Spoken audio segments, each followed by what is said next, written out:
हिंदी साहित्य की अनमोल कहानियों के चैनल में आपका स्वागत है। आज सुनिए वरिष्ठ एवं लोकप्रिय लेखिका नीरजा हेमेंद्र की लिखी हुई कहानी सन्नाटे का शोर। मेरी जुबानी। मैं हूँ सीमा सिंह। निवेदिता आज बहुत व्यस्त थीं।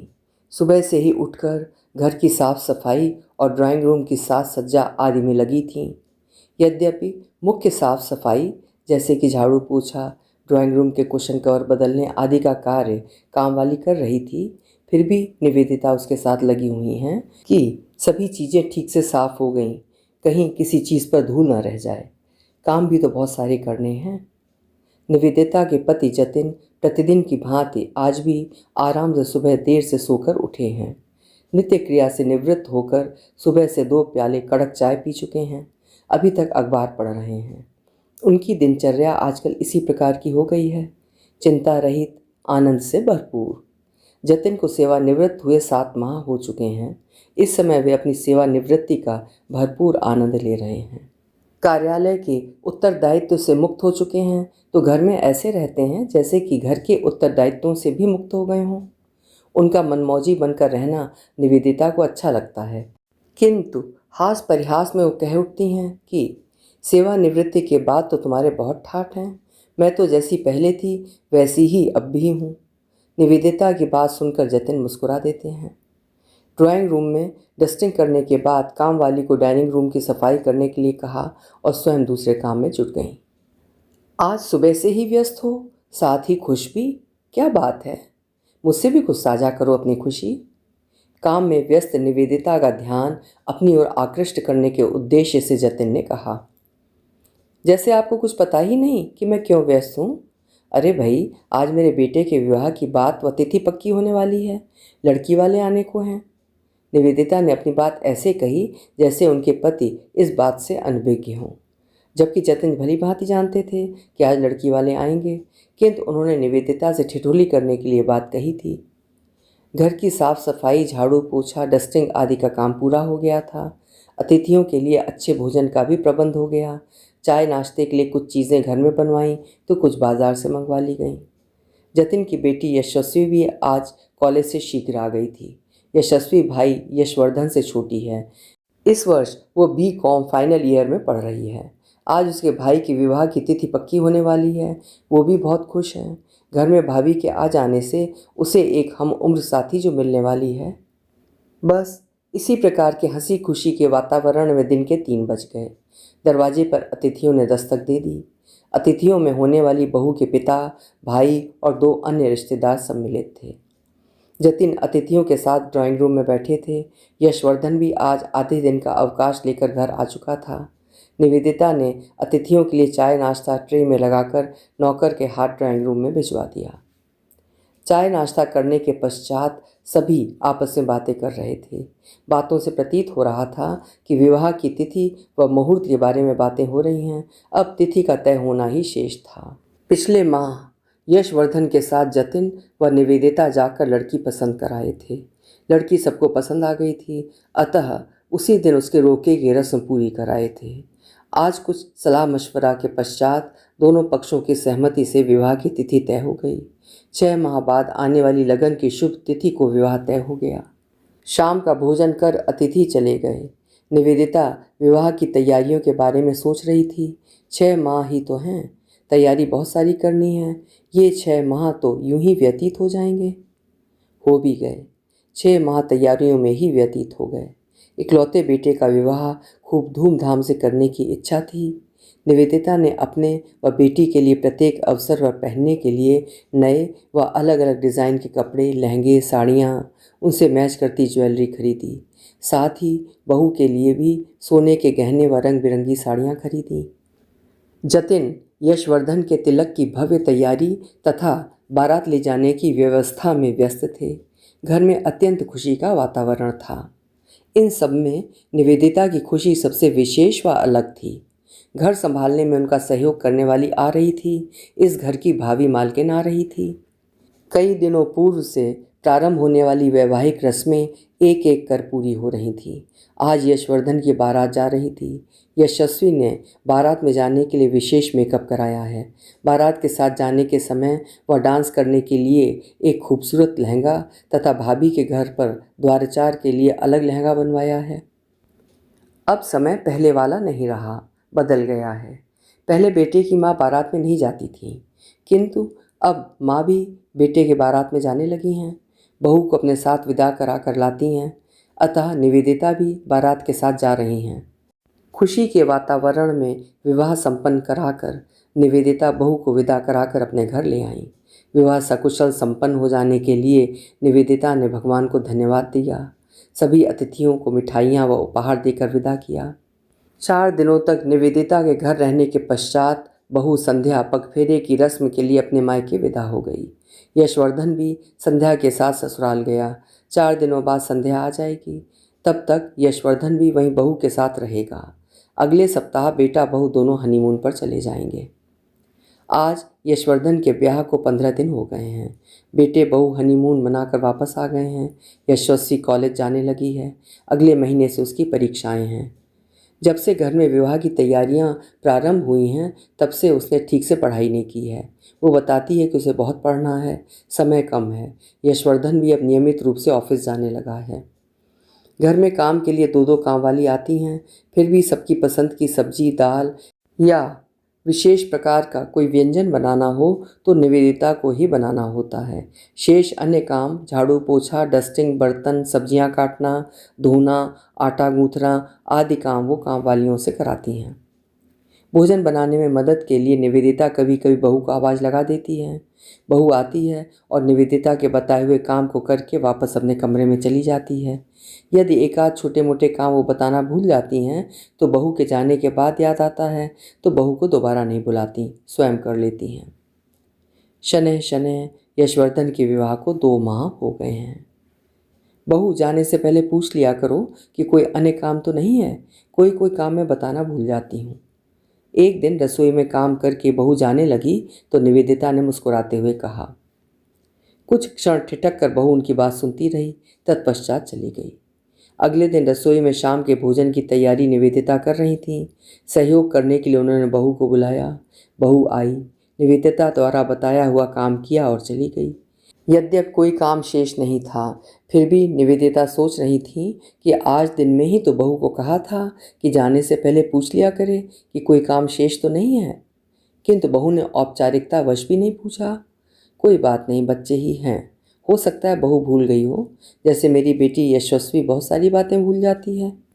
बहू को घर गृहस्थी के कार्यों में परिपक्व होने में अभी समय लगेगा, बच्ची ही तो है। बहू के आने से घर भरा हुआ लगता है। अब निवेदिता को बेटे की फिक्र नहीं होती, जैसे उसके विवाह पूर्व उन्हें हुआ करती थी। निवेदिता जानती हैं कि बेटे की देखभाल, खाने पीने का उत्तरदायित्व अब बहू संभाल लेगी। आज अवकाश का दिन था। यशवर्धन घर में था। दिन के 12 बजने वाले थे। दोनों कामवालियाँ काम करके जा चुकी थीं। मुख्य भोजन, दाल, चावल, रोटियाँ आदि तैयार था। आज अवकाश था। निवेदिता ने सोचा कि एक और सब्जी तथा रायता बना लें। प्रतिदिन ऑफिस की भाग दौड़ में यशवर्धन ढंग से भोजन नहीं कर पाता। रसोई में सहयोग करने के लिए निवेदिता ने बहू को आवाज़ लगा दी। बहू के आने की प्रतीक्षा के साथ निवेदिता काम करती रही। रोज़ तो बहू इतनी देर में आ जाती है, आज अभी तक नहीं आई। निवेदिता ने दोबारा आवाज़ लगा दी। माँ, कभी यशस्वी को भी आवाज़ लगा लिया करो, आज इसकी तबीयत ठीक नहीं है। कमरे से बेटे की आवाज़ आई। बेटे की आवाज़ और उसमें परायेपन की गंध पाकर निवेदिता को काट मार गया। वो सन्न रह गईं। रसोई का काम किसी प्रकार निपटा कर निवेदिता अपने कक्ष में आ गई। क्या हुआ? पत्नी का उतरा चेहरा देखकर जतिन ने पूछा। कुछ नहीं, थोड़ी सी थकान है। चेहरे पर बनावटी मुस्कान लाने का प्रयत्न करते हुए निवेदिता ने कहा। हाँ, मैंने सुन लिया है, जतिन ने कहा।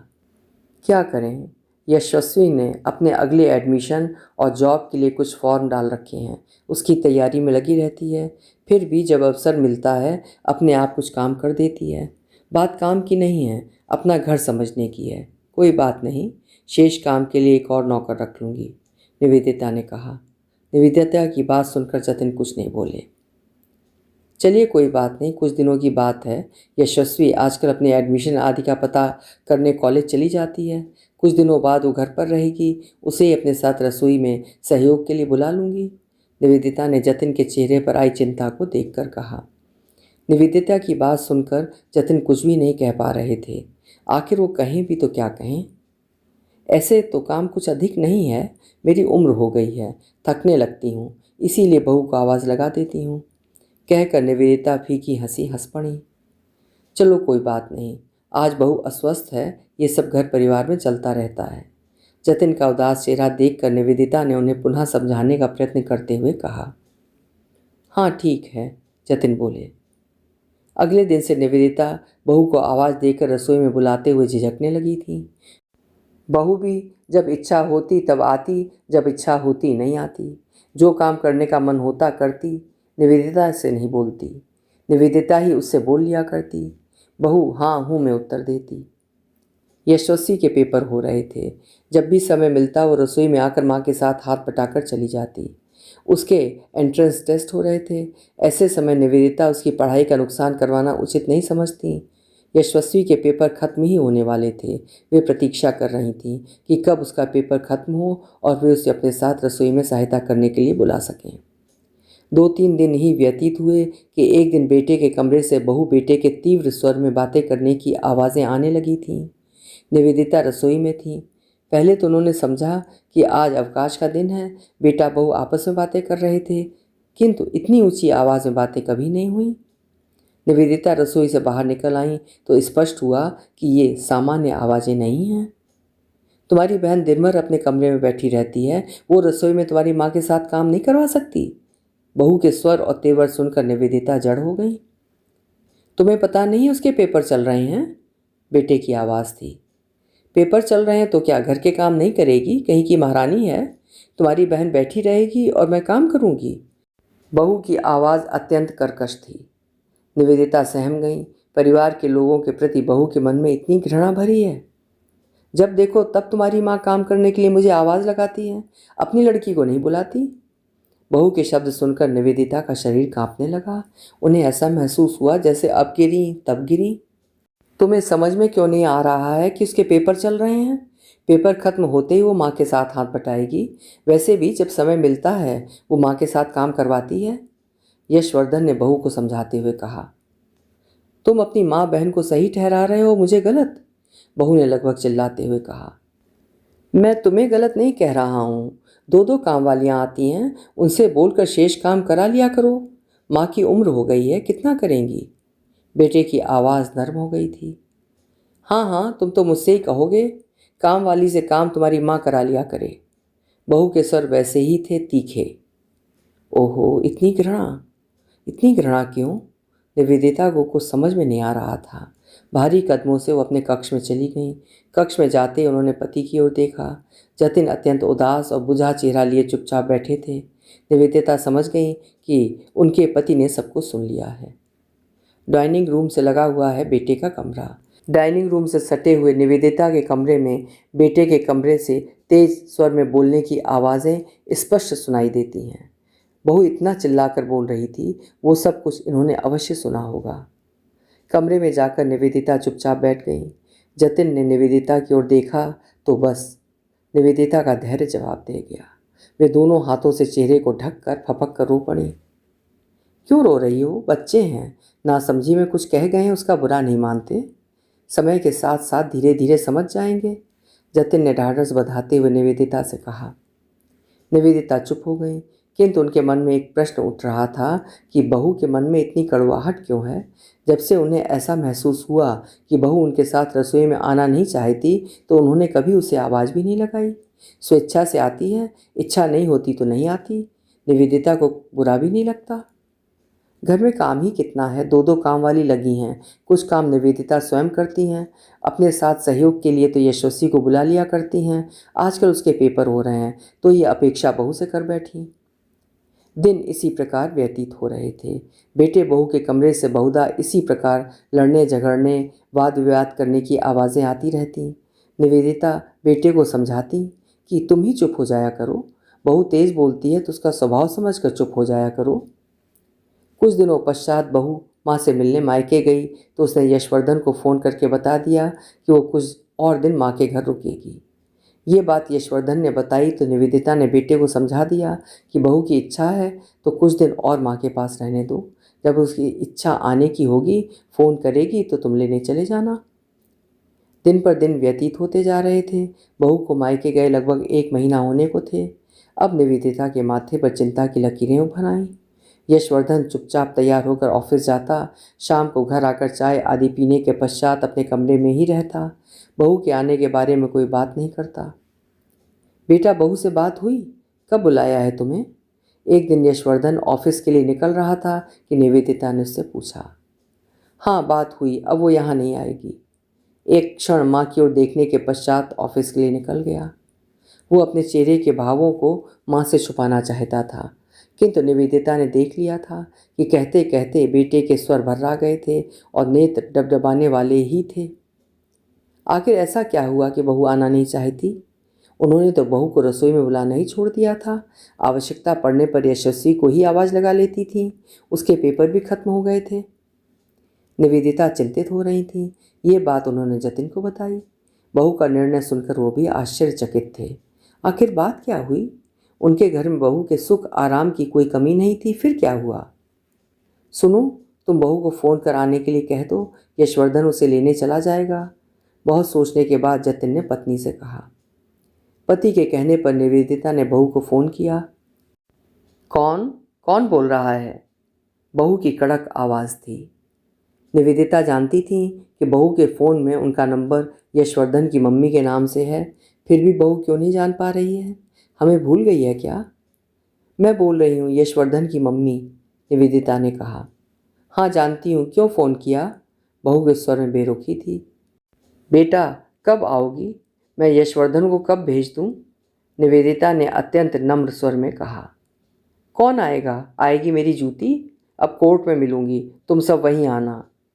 बहू की बात सुनकर निवेदिता थर थर काँपने लगी। निवेदिता बातें कर रही थी तो जतिन का पूरा ध्यान पत्नी पर था। बातें करते करते सहसा पत्नी को क्या हुआ जो वो भयभीत होकर काँपने लगी।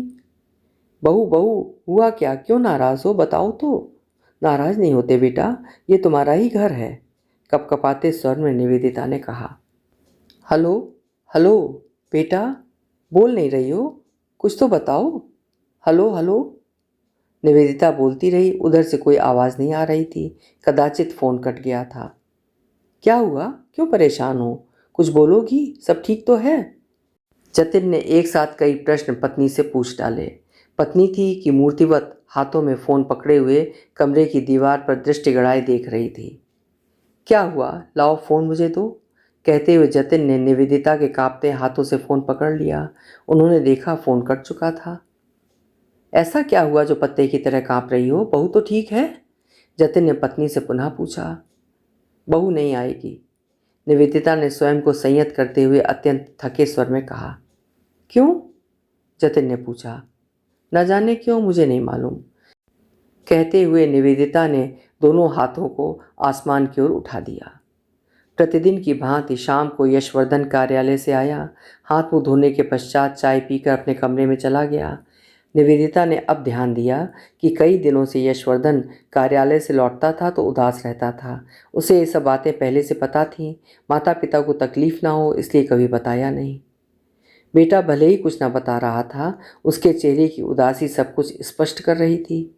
बहू से बातें करने के पश्चात निवेदिता का साहस नहीं हो रहा था कि बेटे से कुछ पूछे। जतिन समझ नहीं पा रहे थे कि घर में ये सब क्या चलने लगा, आगे क्या होने वाला है। बेटे के विवाह की खुशियां न जाने कहाँ गुम हो गई थीं। वे पश्चाताप की अग्नि में जल रहे थे, ये सोचकर कि न जाने किस घड़ी में बेटे का विवाह किया था। विवाह से पूर्व यशवर्धन कितना खुश रहता था। जब उसे नौकरी मिली थी उन दिनों की बात ही अलग थी, जैसे यशवर्धन अपने दोनों हाथों को फैलाए हुए आसमान में उड़ता चला जा रहा हो। कहता था, माँ मैं खूब तरक्की करना चाहता हूँ, नौकरी में भी टॉप पर जाना चाहता हूँ और जीवन में भी आप सबको बहुत सारी खुशियाँ देना चाहता हूँ। देखने में यशवर्धन कितना सुदर्शन और स्मार्ट था, न जाने किसकी नज़र लग गई उसे। बेटे का विवाह करके कहीं उन लोगों ने गलती तो नहीं कर दी। बेटे का बुझा हुआ चेहरा देखकर निवेदिता और जतिन भीतर ही भीतर चिंता में घुल रहे थे। बेटे से इस विषय में और कुछ भी पूछने का साहस नहीं हो रहा था। निवेदिता अपने मन को समझाने का लाख प्रयत्न करती कि बच्चे हैं, ना समझ हैं, धीरे धीरे समझ जाएंगे। वैवाहिक जीवन में नोक-झोंक तो चलती ही रहती है। कुछ दिनों की नाराज़गी के बाद सब ठीक हो जाएगा। पति पत्नी में रूठना मनाना तो जीवन भर लगा ही रहता है। फिर भी निवेदिता का मन एक अनजाने भय से भयभीत रहता है। ऊहा-पोह की स्थिति में 1 सप्ताह व्यतीत हो गया। बहू की ओर से अभी तक कोई फ़ोन नहीं आया था। वे लोग बहू के फ़ोन की प्रतीक्षा कर रहे थे कि एक दिन गेट की डोरबेल बजी। निवेदिता ने झांक कर देखा, 2 व्यक्ति गेट पर खड़े थे। उनमें से एक खाकी वर्दी में था, जो देखने में सिपाही लग रहा था, और दूसरा सामान्य कपड़ों में। उन्हें देखते ही निवेदिता अंदर आ गई। यशी के पापा, देखिए गेट पर कौन 2 लोग खड़े हैं। अंदर आते ही निवेदिता ने कहा। पत्नी की बात सुनकर जतिन तुरंत बाहर आए। उन दोनों को बुलाकर ड्राइंग रूम में बैठाया। आपका नाम जतिन है? सामान्य कपड़ों वाले व्यक्ति ने पूछा। जी, कहिए, जतिन ने कहा। आपकी पत्नी का नाम निवेदिता, बेटे का नाम यशवर्धन और बेटी का नाम यशस्वी है? उसी व्यक्ति ने आगे कहा। वो व्यक्ति हाथ में एक कागज पकड़े हुए था, जिसमें से परिवार के सदस्यों के नाम पढ़ रहा था। जी, ये सब मेरे परिवार के लोग हैं, जतिन ने कहा। आपके बेटे का ब्याह हो गया है क्या? उस व्यक्ति ने आगे पूछा। जी हाँ, बहू मायके गई है। मायके क्यों गई है? मायके जैसे सभी बहुएं जाती हैं माँ से मिलने। ऐसा तो नहीं है। आपकी बहू ने थाने में रिपोर्ट लिखवाई है कि आप लोगों ने उसे दहेज के लिए प्रताड़ित किया है, उसे मारा पीटा है और उसके सभी गहने सामान आदि जो भी मायके से लाई थी वो सब छीन कर उसे यहाँ से भगा दिया है, उस व्यक्ति ने कहा। वर्दी वाला व्यक्ति कुछ बोल नहीं रहा था, किंतु सबकी बातें ध्यान से सुन रहा था। नहीं सर, ऐसी कोई बात नहीं है। बहू तो यहाँ से खूब अच्छी तरह विदा होकर माँ के घर गई थी। उसकी इच्छा थी मायके जाने की, तो मेरा बेटा उसे छोड़ कर आया था। कहते हुए जतिन ने दोनों हाथ जोड़ लिए। वे कुछ कुछ मामला समझ गए थे। नहीं साहब जी, हम लोग ऐसे नहीं हैं। बहू को हम लोग बेटी की तरह स्नेह करते हैं। उसे या आपको कोई ना कोई गलतफहमी हुई है। उनकी बातें सुनकर निवेदिता भी वहाँ आ गई थी। अपनी बात कहते हुए वो फूट फूट कर रोने लगी। रोने धोने से काम नहीं चलेगा, ये कागज़ रिसीव करिए, कहते हुए उस व्यक्ति ने कुछ पेपर जतिन की ओर बढ़ा दिए। नहीं साहब, ऐसा ना कीजिए। बहू को किसी ने सिखा पढ़ा कर बहका दिया है। जतिन इस अप्रत्याशित मुसीबत से बदहवास से हो गए थे। कागज़ पकड़िए, जो कुछ भी कहना है कोर्ट कचहरी में कहिएगा। जतिन ने कांपते हाथों से पेपर पकड़ा और अपने हस्ताक्षर कर पेपर वापस कर दिए। दोनों व्यक्ति चले गए। निवेदिता गेट बंद कर अंदर आई और बिना देखे सुने वहीं बैठकर रोने लगी। जतिन पेपर पढ़ रहे थे। इतनी देर में यशस्वी भी अपने कमरे से ड्राइंग रूम में आ चुकी थी। क्या हुआ मम्मी? माँ को इस प्रकार रोते देखकर वो अत्यंत घबरा गई थी। सूनी आंखों से निवेदिता बेटी को देखने लगी। क्या हुआ पापा? उसने पापा से पूछा, जो थाने से आए आरोप पत्र को पढ़ रहे थे और उनके हाथ कांप रहे थे, जो उनकी मनःस्थिति के परिचायक थे। पढ़ने के पश्चात पेपर को उन्होंने मेज पर रख दिया और निराश होकर बैठ गए। उस पेपर को उठाकर यशस्वी पढ़ने लगी। जैसे जैसे वो पेपर पढ़ती जा रही थी, उसके चेहरे पर चिंता और विषाद की रेखाएं गहराती जा रही थीं। उसकी भाभी ने अनेक झूठे आरोप पापा, मम्मी, भाई और उस पर भी लगाकर थाने में एफआईआर लिखवाई थी। अगले महीने थाने में उनकी पेशी थी। पापा, ये तो पूरी तरह झूठ है, बिल्कुल झूठ। भाभी ने ऐसा क्यों किया? कहते कहते यशस्वी रुआंसी हो उठी। यशस्वी की बात सुनकर जतिन भी कुछ नहीं बोल सके। पापा, अगले महीने की 24 तारीख को कोर्ट में जाना है, वो भी यहाँ नहीं, भाभी के शहर में। पापा को चुप देखकर यशस्वी ने कहा। ये सब सुनकर निवेदिता फूट फूट कर रोने लगी। ऐसे क्यों रो रही हो? सब ठीक हो जाएगा, जतिन ने पत्नी को समझाते हुए कहा। भैया को ये सब पता है या नहीं? यशस्वी ने पापा से पूछा। कुछ नहीं मालूम बेटा, हम लोगों को इस बारे में कुछ नहीं मालूम। जब से बहू गई है तब से यशवर्धन परेशान तो दिखता था। हमें नहीं मालूम उसके मन में क्या चल रहा था। शाम को कमरे में ही रहता, अंदर ही अंदर घुटता रहता है। हम लोगों से कुछ नहीं बताता। अभी थोड़ी देर में ऑफिस से आ जाएगा तो ही सब बातें पता चलेंगी। अश्रुओं से तरबतर हो चुके चेहरे को आंचल से पोंछते हुए निवेदिता ने कहा। तीनों ड्राइंग रूम में बैठकर यशवर्धन के आने की प्रतीक्षा करने लगे। कमरे में पूरी तरह सन्नाटा भर गया। बाहर शनह शनह शाम उतर रही थी। एक उदास शाम पूरी सृष्टि पर अपना दामन फैला रही थी। घर में अंधेरा उतरने लगा था। यशस्वी ने उठकर पूरे घर में बत्ती जलाई तथा एक ट्रे में 2 गिलास में पानी लेकर ड्राइंग रूम में आ गई। पापा मम्मी पानी लीजिए, कहते हुए यशस्वी ने ट्रे मेज पर रख दी। कुछ भी मन नहीं हो रहा है, निवेदिता ने कहा। यशस्वी ने गिलास उठाकर मम्मी पापा के हाथों में पकड़ा दिया। दोनों ने 2-2 घूंट पानी का पिया और गिलास वापस मेज पर रख दिया। चाय बना कर लाती हूँ पापा, कहकर यशस्वी रसोई की ओर बढ़ गई। वो जानती है कि यह समय उसके पापा के चाय पीने का है। कुछ ही देर में यशस्वी 2 प्याले चाय बनाकर ले आई। कुछ भी इच्छा नहीं हो रही है, निवेदिता ने कहा। पी लीजिए मम्मी, भाई भी आ रहा होगा, उसे भी सब बताना ही होगा। अब आगे क्या करना है भाई बताएगा, आप चिंता न कीजिए, यशस्वी ने समझाने का प्रयास किया। हाँ बेटा, उसे भी इस झमेले को, इस टेंशन को झेलना होगा। जतिन के स्वर में चिंता व चेहरे पर उदासी स्पष्ट थी। परिवार के सदस्यों ने किसी प्रकार चाय पी और वहीं ड्राइंग रूम में बैठकर यशवर्धन के आने की प्रतीक्षा करने लगे। प्रतिदिन की भांति अपने समय पर यशवर्धन घर आया। आप लोग सब आज ड्राइंग रूम में बैठे हैं, कोई आया था क्या? अपने ऑफिस के ब्रीफकेस को मेज पर रखकर मुस्कुराते हुए यशवर्धन ने पूछा। अरे आप लोग चुप क्यों हैं, कोई कुछ बता नहीं रहा है? सबको चिंतित और खामोश देखकर यशवर्धन के चेहरे की मुस्कान उड़ चुकी थी। क्या हुआ यशी, कुछ बताओगी? कहते हुए वो सोफे पर बैठ गया। यशस्वी ने मेज पर पड़ा कागज उठाकर भाई की ओर बढ़ा दिया। यशवर्धन जैसे जैसे पेपर पढ़ता जा रहा था वैसे वैसे उसके चेहरे का रंग फीका पड़ता जा रहा था। ये सब क्या है पापा? ये सब तो बिल्कुल झूठ है, और किसी ने उसके गहने नहीं छीने हैं। वो सारे गहने जो मायके से लाई थी और वो सब भी जो आप लोगों ने दिए हैं वो सब अलमारी में रखे हैं, मैं वो सब अभी लाता हूँ, कहकर यशवर्धन उठा और अपने कमरे में चला गया। मम्मी पापा, अलमारी में एक भी ज्वेलरी नहीं है, यशवर्धन अपने कमरे में जाकर जोर से बोला। जतिन, निवेदिता, यशस्वी सभी यशवर्धन के कमरे की ओर भागे। सामने अलमारी खुली पड़ी थी। माँ, इसमें तो कुछ भी नहीं है। अपने मायके के गहने के अतिरिक्त यहाँ से मिले गहने भी वो समेट कर ले जा चुकी है, यशवर्धन ने अलमारी की ओर संकेत करते हुए हताशा भरे स्वर में कहा। हाय राम, उसने ऐसा क्यों किया? क्यों झूठी रिपोर्ट लिखवाई? क्या हमने उसके गहने रख लिए? उसके मन में क्या चल रहा है हम जरा भी नहीं समझ पाए। कहते कहते निवेदिता पुनः रोने लगी। जतिन, यशवर्धन, यशस्वी सभी चुप थे। चिंता की गहरी रेखाएं सबके चेहरे पर स्पष्ट दिख रही थीं।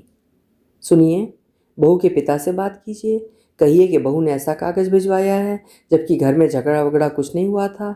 यहाँ से अच्छे से विदा होकर गई थी, सारे गहने भी अपने साथ लेकर गई है, निवेदिता ने उम्मीद भरी दृष्टि से पति की ओर देखते हुए कहा। कोई फ़ायदा नहीं माँ, मैं बात कर चुका हूँ, सब एक जैसी भाषा में बात कर रहे हैं। सबने अपनी लड़की के साथ मिलकर ये दुष्चक्र रचा है। वे लुटेरे हैं माँ, सीधे साधे परिवारों को फंसाकर लूटने वाले लोग हैं वो सब। यशवर्धन के चेहरे पर थकान व हताशा थी। तनाव भरे एक एक दिन व्यतीत होते जा रहे थे। जैसे जैसे कोर्ट में पेशी की तिथि समीप आ रही थी वैसे वैसे सबकी भूख प्यास खत्म होती जा रही थी। सबके चेहरे चिंता से मलिन होते जा रहे थे। पापा, हम लोगों को उसने ऐसा फंसा दिया है कि अब हमें वकील करना पड़ेगा, एक दिन यशवर्धन ने पिता से कहा। हाँ बेटा, मैं समझता हूँ, ये इस प्रकार का केस है कि हमें वकील भी करना पड़ेगा और कोर्ट में भी जाना पड़ेगा, चिंता में डूबे हुए जतिन ने कहा। पापा, मेरे परिचित एक वकील हैं, कहिए तो बात करके देखें, यशवर्धन ने पापा से पूछा। हाँ, बात करके देखो, यहाँ मोहल्ले में भी मेरे परिचित 1-2 वकील हैं, किंतु उनसे मैं बात करना ठीक नहीं समझता। मोहल्ले में यदि बात फैल जाएगी तो बहुत बदनामी होगी, जतिन ने कहा। अरे बहू, तुमने ये क्या कर डाला? हम सब तुम्हें बेटी की भांति स्नेह करते थे। यशवर्धन हमारा इकलौता बेटा है, हमारा सब कुछ तुम्हारा था, तुमने हमारे साथ ऐसा क्यों किया, कहकर निवेदिता रोने लगी। मत रो, रोने से क्या होगा, सब ठीक हो जाएगा क्या? सच और झूठ सामने आ जाएगा भाई, जतनी ने पत्नी को समझाते हुए कहा। कुछ देर रोने के पश्चात निवेदिता चुप हो गई।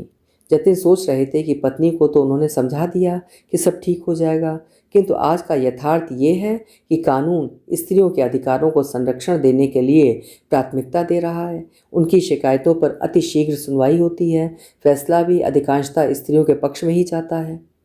माना कि सदियों से स्त्रियों का शोषण होता रहा है, पितृसत्तात्मक समाज में पुरुषों द्वारा शोषित होती रही हैं, किंतु कभी कभी पुरुष नहीं बल्कि स्त्री शोषक पक्ष होती है।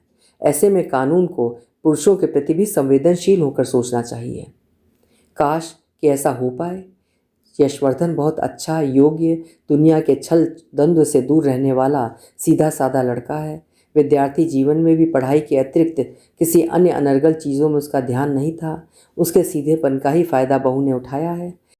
ये सब कानून वानून की बातें पत्नी को बताकर उसकी चिंता बढ़ाना उचित नहीं है। निवेदिता उच्च रक्तचाप व मधुमेह की मरीज है। इस उम्र में ये सब बताकर उन्हें किसी प्रकार का तनाव देना उचित नहीं है। वे निवेदिता को इन तनावों से दूर रखने का प्रयत्न करेंगे। अगले दिन यशवर्धन के साथ जतिन वकील से मिलने गए। वकील ने अनेक बातें पूछी। जतिन ने सब कुछ वकील को बताया। ठीक है, मैं आपका केस लड़ूंगा। आशा करता हूँ कि इसमें आपकी ही जीत हो। जैसा जैसा मैं कहूँगा बस वैसे ही आपको करना है और आगे बढ़ते जाना है, वकील ने समझाते हुए कहा। ठीक है वकील साहब, कहते कहते जतिन का चेहरा निरीह हो गया। ये कुछ पेपर हैं जिन्हें ठीक से पढ़कर इनके जवाब पहले मुझे बताइएगा। ये सब आपसे पूछा जा सकता है, अतः पहले से कुछ तैयारी आवश्यक है। जतिन को कुछ कागज़ पकड़ाते हुए वकील ने कहा। यशवर्धन ने कागज़ पकड़ लिया। ध्यान रहे, कोर्ट में कुछ भी बोलने से पहले मुझे बताना होगा। और हाँ, जैसे जैसे काम आगे बढ़ता जाएगा मेरी फीस भी समय से मुझे देते जाइएगा, वकील ने कहा। कितने दिनों में फैसला आ जाएगा वकील साहब? जतिन ने पूछा। कुछ नहीं कह सकते, समय लग सकता है। बहू ने हिंसा व उत्पीड़न का आरोप लगाया है, इससे निकलने में समय लग सकता है। वैसे मैं प्रयत्न करूंगा कि कम से कम समय में निर्णय हो जाए और आप केस जीत जाएं, वकील ने जतिन को तसल्ली दी। जतिन बेटे के साथ घर आ गए। घर आते निराशा और हताशा से भरे हुए ड्राइंग रूम में सोफे पर बैठ गए। निवेदिता ने आहट सुनी तो वे ड्राइंग रूम में आ गईं। मन में अनेक प्रश्न थे, किंतु पति व बेटे के निराश चेहरे को देखकर अनुमान लगा लिया कि आगे क्या होगा। बेटियां बहुएं ऐसी भी होती हैं, ये मैंने सोचा नहीं था। ये सत्य है कि पुरुषों द्वारा स्त्रियों का उत्पीड़न होता है, ये सबने देखा है, किंतु स्त्रियां भी किसी को उत्पीड़ित कर सकती हैं, ये क्यों नहीं किसी ने देखा? कमरे में पसरी खामोशी को तोड़ते हुए निवेदिता बोल पड़ी। जो हो गया उसे छोड़ो, आगे हमें ये देखना है कि इस मुसीबत से हम बाहर कैसे निकलेंगे। जतिन ने निवेदिता से कहा। चलो बेटा उठो, हाथ मुंह धोकर चाय पीकर आराम कर लो। कल हम सब लोग बैठकर वकील का पेपर पढ़ेंगे। आज बहुत थकान हो गई। 4 दिन पश्चात ही कोर्ट में हमारी पेशी है। यशवर्धन को खामोश बैठा देख जतिन ने ढाढ़स बंधाते हुए कहा। जी पापा, कहते हुए यशवर्धन रुआसा सा हो गया। आह, कहते हुए निवेदिता पुनः से सकने लगी। अभी आप सुन रहे थे नीरजा हेमेंद्र जी की लिखी हुई सामयिक घटनाओं और समस्या पर आधारित कहानी सन्नाटे का शोर। आज कितने ही परिवार निवेदिता और उनके परिवार की तरह पीड़ित हो रहे हैं और कष्ट झेल रहे हैं। आपको कहानी कैसी लगी कमेंट सेक्शन में अपने विचार ज़रूर लिखिएगा, और कहानी पसंद आई हो तो कहानी को लाइक और हाइप ज़रूर करिएगा। साहित्य और सामाजिक कहानियाँ सुनते रहने के लिए चैनल को सब्सक्राइब करना न भूलिएगा। कल फिर मिलेंगे। आपका समय शुभ हो।